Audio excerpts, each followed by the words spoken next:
Say a little prayer for you, and I will always care for you. Hello, hello, Detroit. And that doesn't make any kind of sense. That has nothing to do with at home. It's another problem. And I think your delivery could be a little better because every Saturday, I like watching you, but you come on so angry and so attacking the people with your comments. I think it's the way your delivery. I like you, don't get me wrong, but your delivery on Saturdays is sad. Okay, all right, and I'll try to calm down, and I'll try to, and you're probably right, and I apologize, and I really like you. I'm glad you still look at me and still listen to the program.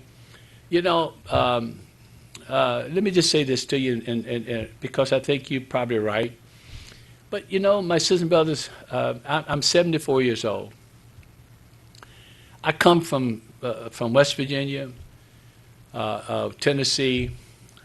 I lived during the Jim Crow. I lived during the segregation. I lived during the all these phases that we went through, and I thank God that I basically I'm still here.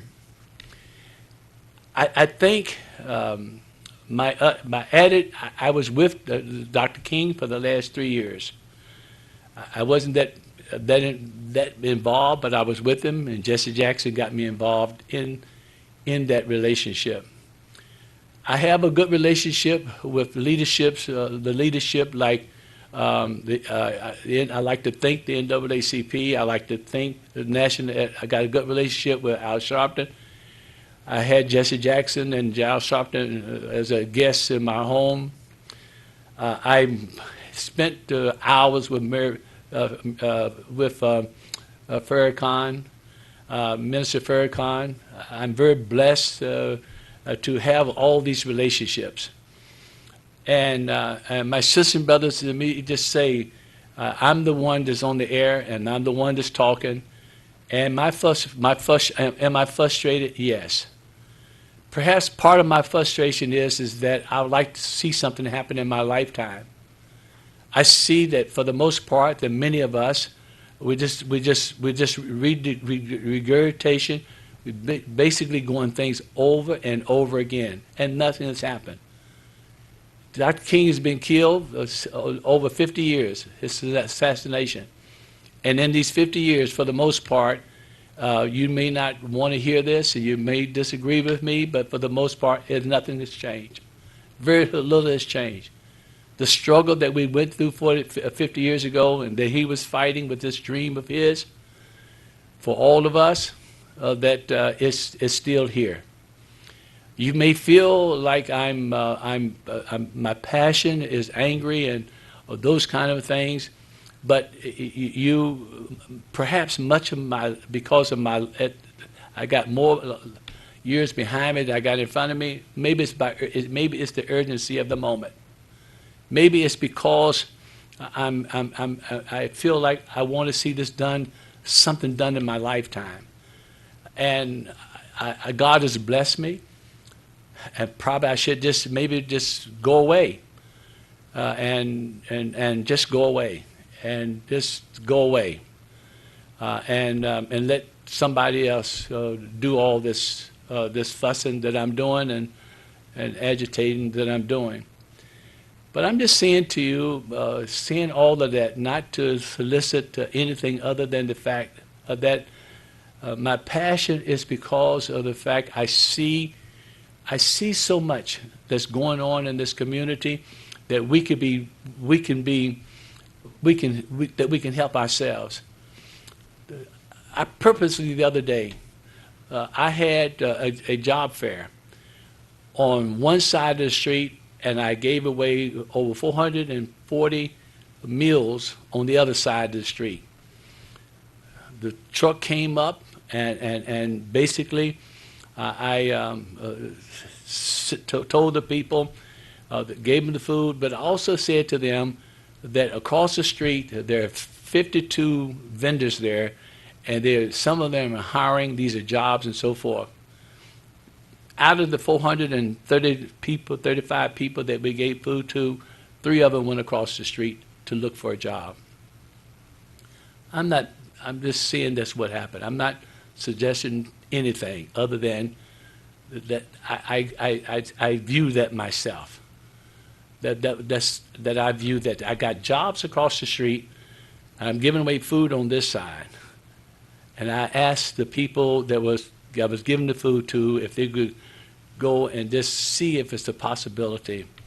And I know that some of them that basically who got the food were not, probably will not be eligible. I understand that. But I'm just saying that only 3 went. Much of what I say to you, it comes out of experience. It comes out being African American and love for my people. I've tried to say this because I want to make sure that I appreciate you listening, and I know that maybe many people feel the same way that you feel. That I'm basically always coming on angry because, and I'm always dealing with the fact is about us. Because I really feel that us can do better than us want to do. I really feel that way. And I don't mind having a conversation with you about it. But I just feel like we can do better by us. I had 37 people 3 years ago around the table, and all of them were African American men and women. I made sure all of them had at least $200,000 in their bank account, based upon the survey. 37 people.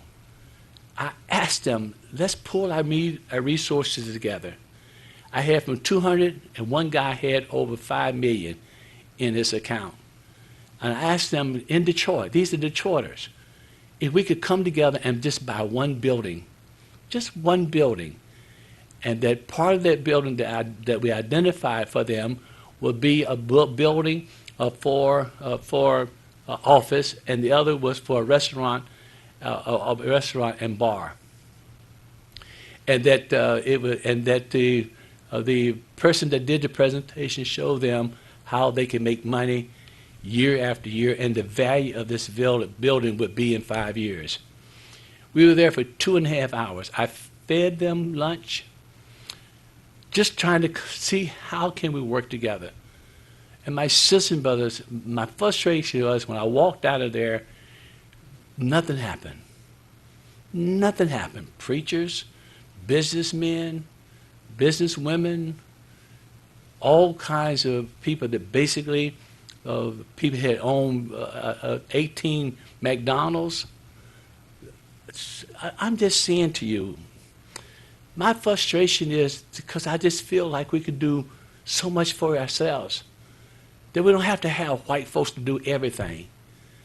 Don't have to have government to do everything, although I think they should do a lot for education, a lot for housing, a lot for jobs, a lot for African American church schools, historical black colleges. I do feel like they can do those things. I do feel like that. But for the most part, I just feel my passion is that we're not doing enough for each other.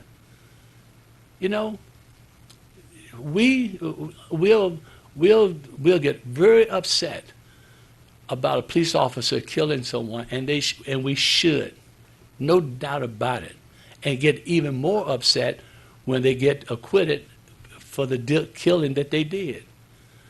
But we have 300 homicides,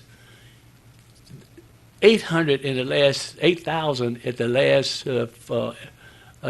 9 years in Chicago, and we don't get excited. We don't get upset about that. We don't get upset about how we're killing each other. Should we not be upset about both? And yet, it's I mean, I don't. So my frustration, I think, is that I just feel like we could do better about ourselves, with each other. You know, with each other, rather than just dependent upon other people to do for us. We got churches. We got and I'm one of them, and we don't come together. We try to put where we had several denominations, put our money in one bank and tell the bank, can you basically loan money to people who want housing in our churches and businesses in our community. I couldn't do that. I couldn't do that. I had a convalescent home over a dime that basically this could not agree on. It's simply because I wanted to spirit the money around. Basically, I just sold it. I didn't want the frustration, couldn't take the frustration. They were talking about going in my church and basically disturbing my service and all this kind of stuff. I'm saying to you, my son, that's my frustration, miss. And it's not anger. It's not bitterness. It is, the fact is, the urgency of the moment. The urgency of the moment. The urgency of the moment. I have, my church is right by a school. There are two schools in one building. There used to be Northern High School. And I see these young kids coming and going back. Just watch them. Out of my window, I can see them. The future. What is the future for them? What is the future for them? You know, I saw one guy trying to hem a girl up in the corner. And I just had to go over and tell him, man, this is inappropriate. Very inappropriate. But he's very respectful and said he's sorry. He was sorry. But the point is, my sisters and brothers, is that you see this. And somehow, some kind of way, I got to wait till I get to heaven to see if something's going to happen.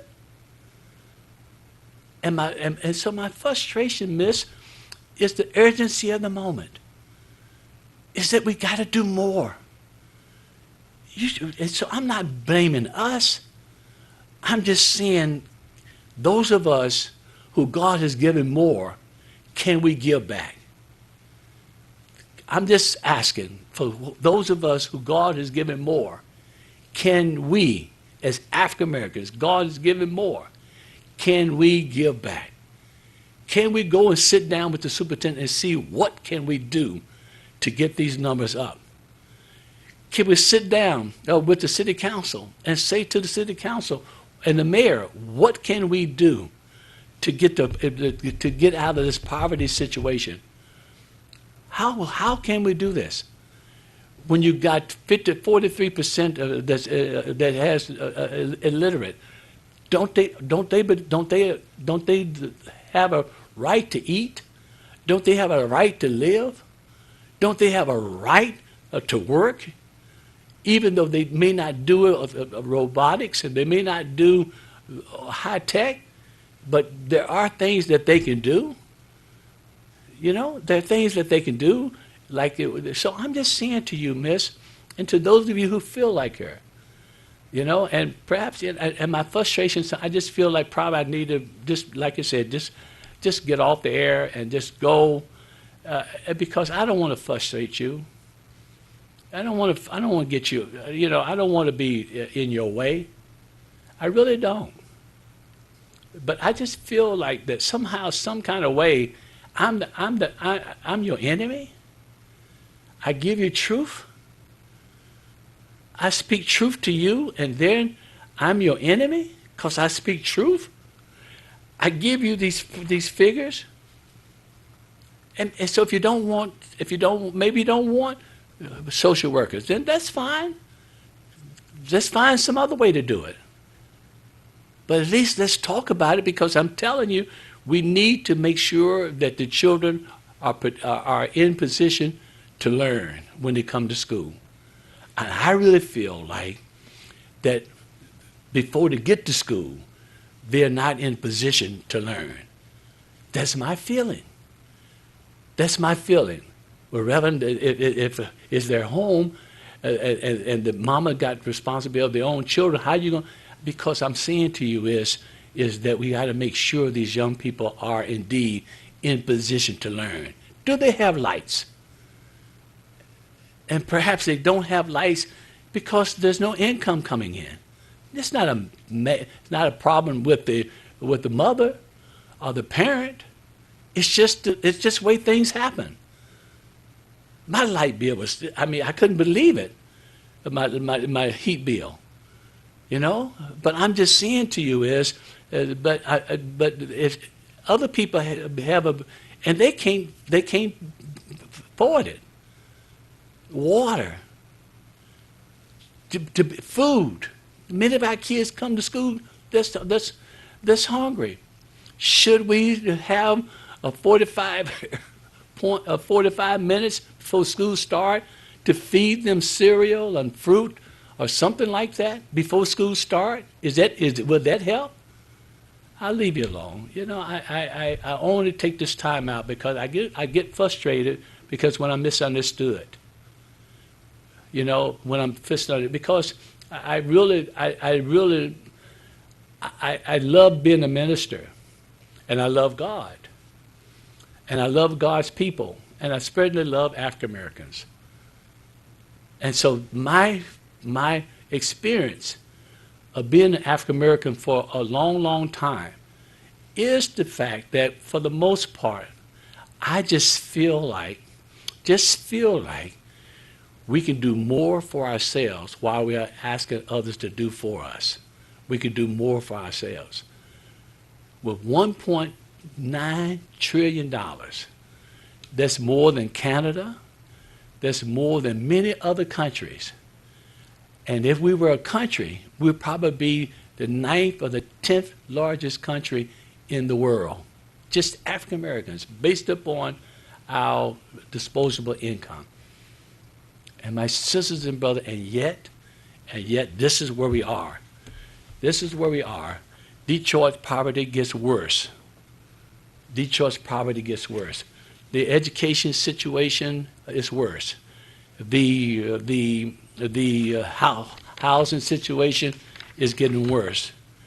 And you are saying to me that I should not really get to people who are in position to help the people who can't help themselves.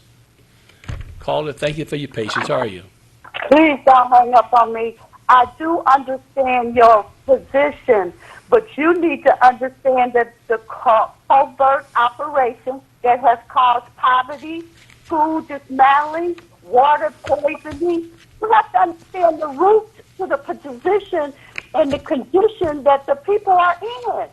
So, yeah, I understand your position that you want us to help us. Yeah, we should help us. But we still need to be educated on the tools that's used to dismantle us mentally, physically, economically, spiritually, educational. All that is a covert operation that's still going on.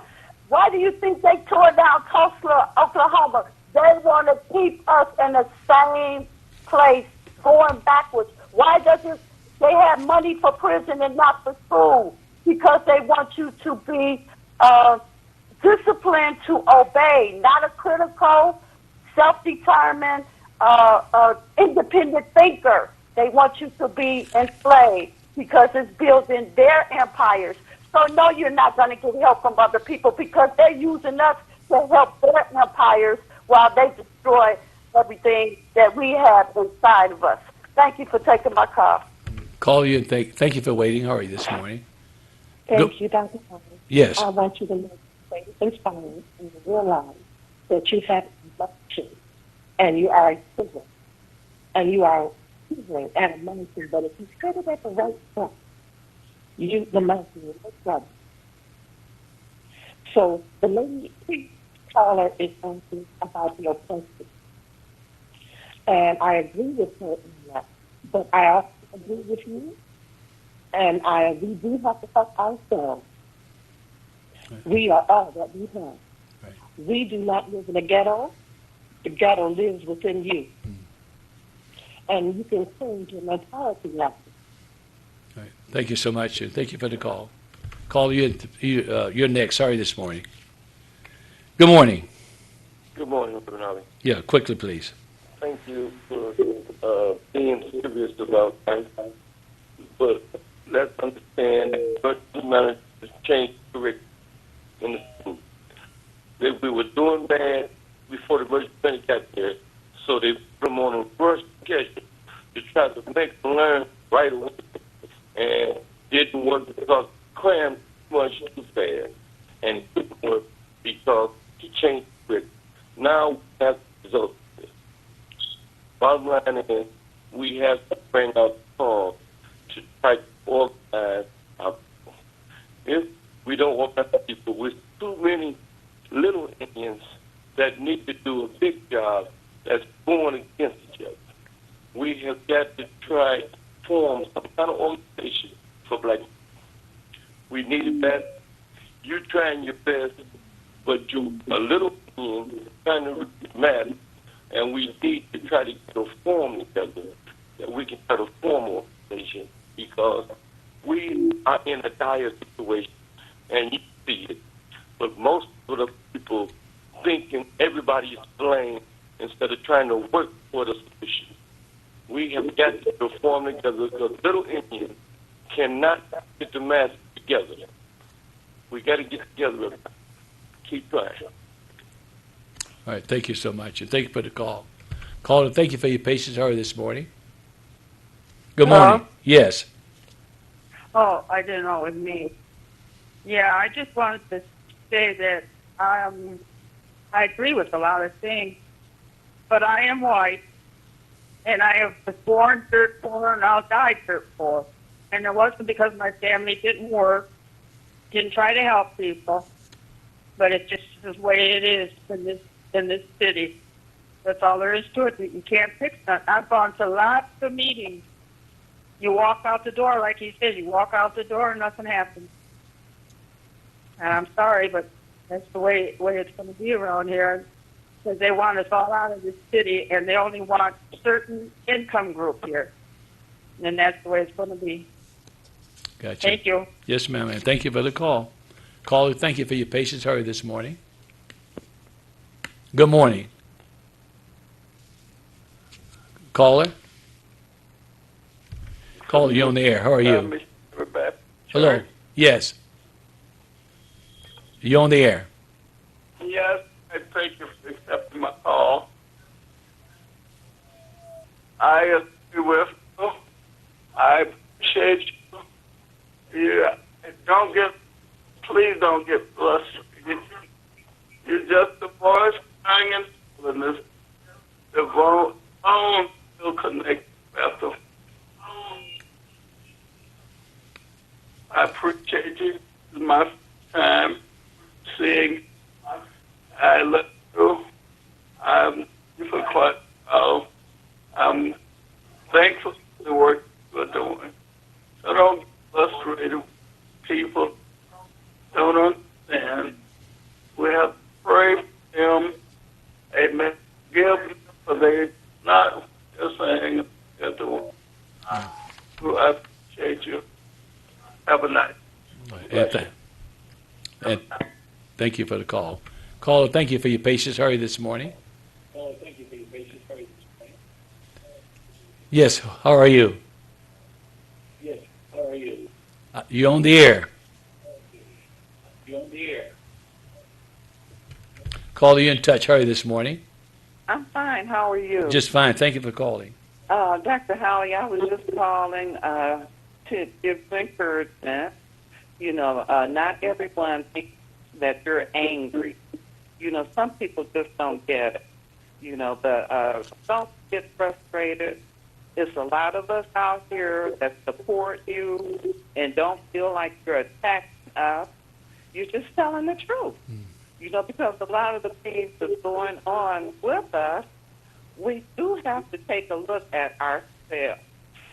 Thank you. And thank you for the call. Caller, thank you for your patience early this morning. Praise the Lord. Praise, Hello. just fine. How are you? I'm blessed. Good. And I want you to know I appreciate you, and we all love and respect you. You're doing nothing but telling the truth. You have a deep love for your people who are us, and we should give the love back to you. And I want all of you to pray for Camille Crosby. She's a good charismatic Catholic. She attended St. Teresa's. She had a good walk in the Lord. And you can imagine what she's going through. Just pray for the whole family because they're all being hurt by that situation. Right. And thank you so much for telling it like it is. Right. And thank you. Thank you for taking my call. All right. And thank you for the call. Caller, thank you so much. How are you this morning? Oh, good morning. Yes. Oh, good. I guess it's me. Why I like looking at the show, Reverend Holley, is because when I see you, I remember when you had your stroke, and now you're doing so well. And that gives me hope Good. that I can put my trust and build more faith in the Lord. Yeah. You know, God let you bless. know that He's still working. Yes, he does. But what I would like to hear you tell us that deal about that bird, where you said the man had a little bird, and it said something to the woman. I appreciate it if you tell that Right. story again. No, right. Thank you. All right. And thank you for the call. Caller, you've been very, very patient. How are you? Caller, you on the air. How are you? Hello. Yes. Uh-huh. What I'm calling to say is, with the schools, there's no discipline. You cannot teach Johnny if you cannot control Johnny. Right. We need to get back into the schools, put discipline back in there, then we can teach our kids. And then these schools nowadays are dumbing our kids down. They grading them down to make them think they're stupid. Because when they come in and you ask them questions about their schoolwork and what they're doing, they can explain everything to you. And when you get their report card, the grades are like 2 grades lower. You know, what with the kids, with the saying all our kids are retarded. They're not retarded. No, they just need another different way to learn. Yeah, I got you. And if you go back, my mother was born in 1925. The schools back in there, they didn't have nothing. But them kids learned everything. Yeah. Everybody took a turn with the chalkboard.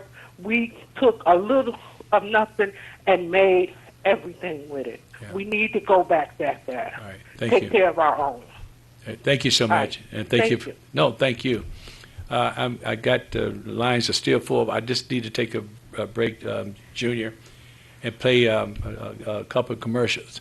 You know, one of the things is, as I just take this break, but don't go anywhere. Please hold on. But I remember so many times, Dr. King, and like I said, I'm not going to sit here and act like I'm this and that. I was nobody. I was just there because Jesse Jackson got me involved in the movement. But I would be in these meetings and I would be in these rallies and observe. If Dr. King would go to on the white community and raise money for the movement for SELC, and then he'll come back on and basically and have to explain to black people why he's going to the white community and to preach. And obviously, if anybody needed it, it would be the white community. And raise money to come back for this for the month to run the movement. Obviously, a lot of African Americans did participate in raising money, especially show people. But that's where Jesse Jackson came up with that. With the slogan was this, and that is that you can't ride Pharaoh's chariot to freedom. You can't ride Pharaoh's chariot to freedom. And I say that because my sisters and brothers one of the big frustrations of Dr. King is the fact is that you have to explain things to your own people, because for the most part, we did not really, understand when Dr. King died, his ratings, his approval ratings were very low, even among the black community, and especially with black preachers. Anyway, I'll take a break. Say a little prayer for you, and I will always care for you. Hello, Detroit. You've seen him on the red carpet, you've seen him on the sidelines, you've seen him on the stage.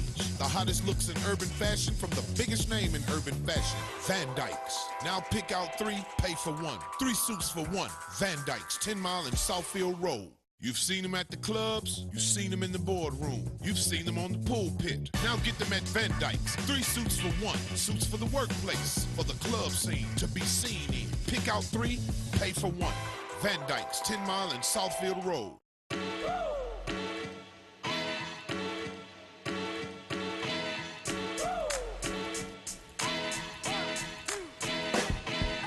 There is not another culinary or hospitality academy located in the city of Detroit. There's a lot of people teaching culinary arts, but they're not teaching the business side of it. We're opening up another kitchen for the Cleary Culinary Academy. We're going to bring a Cleary mind to every kitchen in downtown Detroit. But when we talk about a Cleary mind, we're talking about a student that can make a definite impact.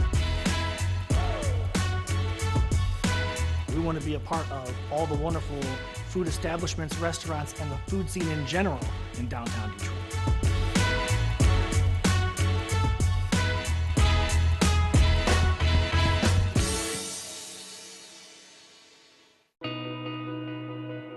I've always been interested in driving.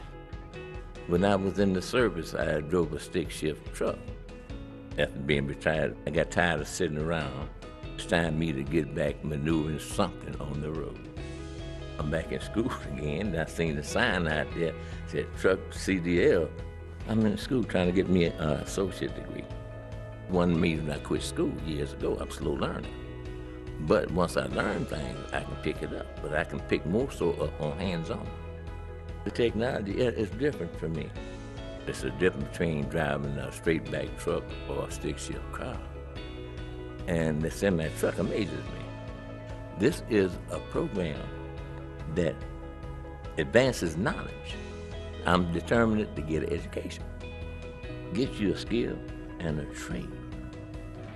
Live life, enjoy it. Say a little prayer for you, and I will always care for you. Hello, Detroit. That break, and I thank God for each and every one of you. Just before I go back to the phones, this is what came in the Metro Detroit's came in Detroit News. And this is what they said. Detroit officials said the city is on the rise. A Detroit businessman, Dan Gerber, builds what is expected to be the tallest skyscraper downtown Detroit. Poverty rates is in the city, the ad, have dropped from 1.5% to 35.7% in 2016. The last time the city saw poverty rates that low was a decade ago. We have celebrate Detroit's comeback, but the comeback is more of a commercial, downtown, midtown comeback, and also the mayor of President Ridge, Detroit suburbs. We're seeing more restaurants, high-end apartments and lofts, and population stabilizing.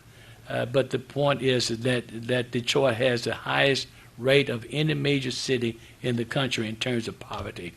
And I only bring it up again, not to just put disparaging, but again, I live in Detroit. And so you just want to make sure that indeed, my sisters and brothers, what can we do to make these things happen and change what's going on? And what can we do? I know what others should do, but what can we do is the question. Caller, thank you for your patience. How are you this morning? Good morning. Well, this is LaDon, and I think that you are telling us the truth. Nobody can get on the TV and tell us that we need you. And somebody needs to do, and you are doing the best thing for the city of Detroit. What am I doing wrong? What are you saying now? I guess, okay. Caller, thank you for your case. Thank you for the call. Thank you, Reverend Holley. Yes, how are you? We know that you can no longer sugarcoat it. You have to tell the truth like it is. We appreciate you for being a pioneer. Okay, all right. Continue. Thank you very much. Thank you for taking my call. And thank you for the call. Caller, thank you for your patience. How are you this morning? Dr. Holley. Yes. Don't you remember when we were in school, we had a counselor in that school. Mm-hmm. We even had a nurse in that school. And we had dental service once a year. Yeah. And all of those things were a part of our education. Right. We need to go back. Don't allow this city to take away those privileges. See, I didn't go to school here, but I know I had all of those things in every school I attended. I'm just shocked that they don't have a counselor in the school or a nurse, and the kids don't get their teeth checked. I got you. So we have to do more because education is the most important thing. Our parents taught us that. Don't ever let that die in our household. That's one thing our race accomplished. Okay, and thank you. you again for taking my call. God bless you. Thank you. I do feel I know they have counselors and have nurses. We may not have enough, but I'm sure of that. I hear what you're saying, but most likely I'm just saying we probably didn't have enough. But this is the thing I want to say to you that I'm trying to find out, and it's because somebody called me and I'm trying to put something together to see if I can try to remedy it, and that is that it used to be a time where there was a grant, and that the young people in the Detroit public school system would have eye care. They would have vision. In other words, they would have a vision. Somebody to come in and basically make sure that indeed whether they need the glasses or not. And that's my understanding. And somebody called me, and I've been trying to get the real deal on that, and then also trying to see. I'm sure there's got to be an African American vision association in this country, and that somehow perhaps they would come in and basically have a vision, where you can basically check the vision of all of our children in the school system. My understanding that we lost that grant, that basically where young people will be able to have their vision checked. And so I've been trying to get an answer for that, and then also trying to find. I talked to a couple of educators about whether or not we could find maybe a association, a national association that would come in and really do this free in the Detroit public school system. Can you imagine, my son, mother, that you have young people who perhaps need eyeglasses, and they don't know it. And I mean, can you imagine that? And that could be a lot. Have to do a lot in terms of reading skills, and in terms of any skill, in terms of math skills, and all of that. So my understanding is that they lost the grant that to do vision care for the Detroit public school system. And that's and if that's the case, I know I had made a couple calls just in case it's true as to whether or not we can get somebody to go in and do this school by school and make sure that our young people they don't have they have our they do have our care, vision care. Caller, thank you so much. How are you this morning? Hey, good morning, Rev Holley. Russ, how are you? Calling to see, have you made any progress on getting the information on the program I was telling you about, Pathways Out of Poverty? In fact, I tonight, this evening rather, I should have it's in the Labor Department, Chief, and what they told me was I have to go to the website in the Labor Department and try to find whether it is still active or not. Right. But I'm to have a conversation, maybe the possibility of having a conversation with somebody from the Labor Department this afternoon, and to see whether or not we can route this through if it's active or not, and how we can route it through Wayne County Community College District. So I'm on top of that. I want you to know that. That's good. You might, you might want to touch bases with what is it? Goodwill, because they are a grantee, and also Southwest Housing Right. Solutions. I've been calling there, but there's been no answer. I've called like maybe about four, no more than maybe 5 times, and there's no answer because I wanted to see, if they still are active, and also whether or not how can I do what they did. If there's no point starting, if the wheel is not broken, why don't I just continue to do what they're doing in order to make sure we get it for Detroit? Right. But Okay, I am on. Keep us informed, and we'll move forward because the program is a dynamic program. Yeah. It's a program that we need, and all the challenges and issues that we as a community in Detroit are facing, that program was set up to face those challenges. Yeah, but the thing about it, Chief, my proposal is that what can we do to help people who basically what they call uneducable in terms of getting them jobs or training them for jobs, and for example, there are a lot of things that people who can't read and can't write that they can still work in certain areas, and I will identify those areas, how they can be trained, and also that they might be able to have a decent job, and that's my proposal, and obviously let other people work what they're doing is fine, but if I can get that done, because some people, this is a pipeline to prison, and somehow, some kind of way, we got to basically break that complex. Yeah, well, this would be an excellent avenue to break that. Yeah. So I'm on top of it, and thank you for bringing it to my attention. But I have not. I've been working on this every single week. Okay, and then did I hear you right? Did you say 472 people was in line? You fed them. You told them to go across the street and inquire about a job, and only 3 people went? Yes. Wow. But okay, Reverend. Yeah, but some of them, as I indicated, maybe 3/4 of them were not in position.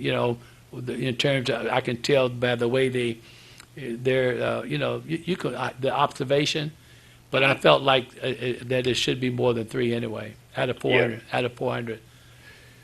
Okay. Well, thank you for your effort. No, that's no problem. I just. It's just an observation. This doesn't mean anything. Just an observation, and that is what the chief is talking about. I had a job fair. We had over 800 some people that came through the job fair. Had about 52 to 60 some people vendors that were there in terms of participating. We had maybe 50% of those that were really hiring. There were people that got jobs, people that basically, as we understand it, went to got resumes and followed up. The police department, the fire department, the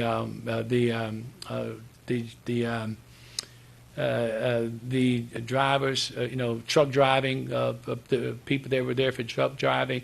And then, of course, we had a little bit over 200 people that signed up for Wayne County Community College. So it was just wonderful. And we're going to do another one October the 5th of this year, going into the fall, and think that indeed there will be there's some people that I felt like should participate in the job fair that didn't, like this new company that's coming on the east side that will be making parts to Ford. And I just feel like that they should have been there, and I'm going to try to make sure they will be there. Excuse me, forgive me, that they will be there in the fall. The thing about it is you know when something is coming. You know a manufacturing is coming, and it's coming, and it'll be in 2 years. So why don't we basically, if you got 400 jobs, why can't at least 50% of those jobs go to Detroiters, and let's just start training them now. Let's just find them and train them now. Don't wait till the factory opens up and then start interviewing people and stuff like that. They're coming. Just like Dan Gilbert is going to build this tall, this skyscraper in downtown Detroit. So what trade, what he's going to need to know, and basically, if you're not careful, what he'll end up doing is paying the fine because he don't have to hire us. And the fine, it's a stiff fine, but many of those companies that basically, rather than go after and try to recruit us, they basically, what they do is just pay the fine and just keep them on marching on. And I just feel like at some point or another, a city council, and maybe they are, should really check it. And just, did you really make an effort to find people for these jobs? But if you know the jobs are coming, why don't we participate in the training for the people, for the jobs that are coming? I got 2 years. In the 2 years, I can learn how to fly a plane. Give me 2 years, I can fly a 747. In 2 years, give me a break. Caller, thank you so much. How are you? Good morning. Yes, Brother Holley. Yeah. I wasn't trying to insult you or anything. Oh, I didn't take that. I like your program. I watch you every weekend. I wouldn't insult you. Don't get me wrong. I was just saying my grandson had 6 teachers throughout the whole year. And it makes me wonder, how can you grade his report card and nobody really knows anything about him? I got you. I hear you. I didn't take it that way. I just... Okay, no, I didn't. You were very nice about how you did it, and I appreciate it very much. And I'm just, I went to this school, as I told you, speak to the seniors. So I asked about 3 of them, tell me something about you. Tell me something about yourself. Just tell me something about you. And my sister and brothers, they could not tell. They're 17 and 18 years old, and they could not articulate 6 minutes, 8 minutes. Tell me something about yourself. Who are you? What kind of person are you? What do you want to do with your life? What's your plans? And I'm just saying to you, ask your son. If you think, ask your son, ask your daughter. Just ask them. If they ought to. I told them, you got to have a dream. Then you put a dream on the dream, put a scheme on the dream, put beams on the dream and scheme, and then you have a team. The point I'm trying to tell them, I had a dream. You got to, as a young man, a young woman, you got to start dreaming. Even if your dream does not come true, at least you're basically active, and you may fall. You shoot for the stars and fall on the moon. You're still on high ground. But you got to have this attitude. I'm going to be something. I want to be something. I remember my grandmother. She told me, tell you something, man. Tell you something, Jimmy. She called me Jimmy. Jimmy, let me tell you, if you want to get out of these coal mines and you see Mr. Woods with black lung disease, Mr. Silas, black lung disease, and you don't want to be in these coal mines, then can you sing? I can't. Can you have any athletic abilities? I don't. Then you better educate your way out of here, boy. You better educate your way out of here. And that's what I decided to do, is to educate my way out of poverty. And my sisters and brothers, I think that's the answer. Caller, thank you for your patience. How are you this morning? Hi, I wanted to tell you about a little 5-year-old black boy. He is 2 years beyond his classmates. And the reason his mother is constantly teaching him. His Caucasian teacher told the mother, you need to stop teaching your child because he is too far advanced for his class. Instead of going to the principal and having him promoted and testing him out at a higher level and advancing him, this is what she told the young mother. This young boy aspires and has dreams. He's a happy child and has great ambition in all things, all sports, right, and all interests. Yeah. And I just thought it was a very sad thing to hear a teacher. What did she decide to tell do? a young mother something like that. What did she decide to do? I told her, you continue to educate him as far as you can, Yeah. beyond what that teacher said, Yeah. and go to the Board of Education and have him tested. Yeah, right. Protest it. And if that doesn't work, to change the teacher.